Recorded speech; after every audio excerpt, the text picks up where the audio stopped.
तो भैया आज हम बात करेंगे उन पेशेंटों के बारे में जिनकी भी किडनियाँ ख़राब होती हैं, जिनकी डायलिसिस चलती है। तो उनको भी क्या खाना चाहिए, कितनी मात्रा में खाना चाहिए, क्या नहीं खाना चाहिए, यानी कि उनके डाइट प्लान के बारे में।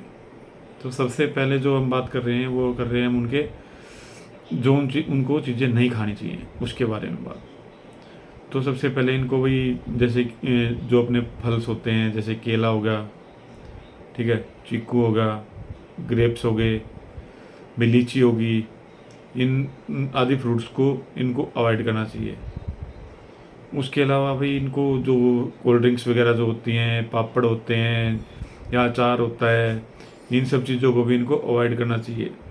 बर्गर्स वगैरह जो यूज़ करते हैं, खाते हैं, या गोलगप्पे जिनको बोलते हैं, तो इन सब चीज़ों का अगर ये परहेज करेंगे तो काफ़ी लंबा इनका चलने की उम्मीद रहती है। इनको भी दिक्कतों का सामना नहीं करना पड़ता। साथ के साथ इनको नमक की मात्रा भी एक सीमित मात्रा से भी कम करनी पड़ती है, ताकि इनकी बॉडी में फ्लूइड कम बने। भाई जैसे इनको पेय पदार्थों में भाई कोल्ड ड्रिंक्स वगैरह जो आती हैं या जूस वगैरह जो होता है, इन सबको इनको अवॉइड करना होता है, क्योंकि जितना ये लिक्विड चीज़ें लेंगे उससे इनकी बॉडी में उतना ही ज़्यादा फ्लूइड बनता है, और फ्लूइड बनने के बाद इनको सांस लेने में दिक्कत होती है और भी कई सारी दिक्कतें होती हैं। ठीक है भाई। तो अब हम बात करते हैं इन पेशेंटों को क्या खाना चाहिए। तो खाने में को लेके हम बात करते हैं तो भी इनको फ्रूट्स में ये भाई 100, 150, 200 ग्राम तक ये फ्रूट्स भी ले सकते हैं। तो फ्रूट्स में जैसे क्या हो गया भाई, नाशपाती होगी, सेब होगी, आपका अमरूद होगा, पपीता होगा, तो इन फ्रूट्स का ये सेवन कर सकते हैं। उसके अलावा सब्जियों में भी आपकी लौकी हो जाती है, ठीक है, टिंडे हो गए, और भाई लौकी टिंडे के अलावा भाई शिमला मिर्च, भिंडी आदि का भी आप यूज़ कर सकते हैं। उसके अलावा भी जिन पेशेंटों को प्रोटीन की मात्रा बहुत ज़्यादा चाहिए होती है, तो प्रोटीन की मात्रा को पूरी करने के लिए इन लोगों को चाहिए भी चिकन, फिश, सोयाबीन, अंडे इत्यादि की मात्रा, या पनीर।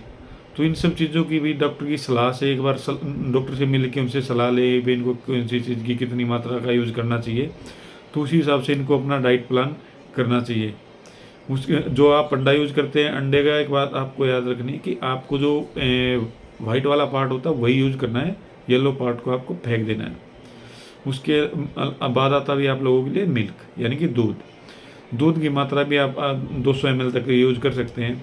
लेकिन दूध को आपको पहले उसको उबालना है, उबाल के ठंडा करना है, और उसके ऊपर जो मलाई आती है उसको उतार के ही आपको दूध को यूज़ करना है। आपको मलाई का यूज़ नहीं करना है।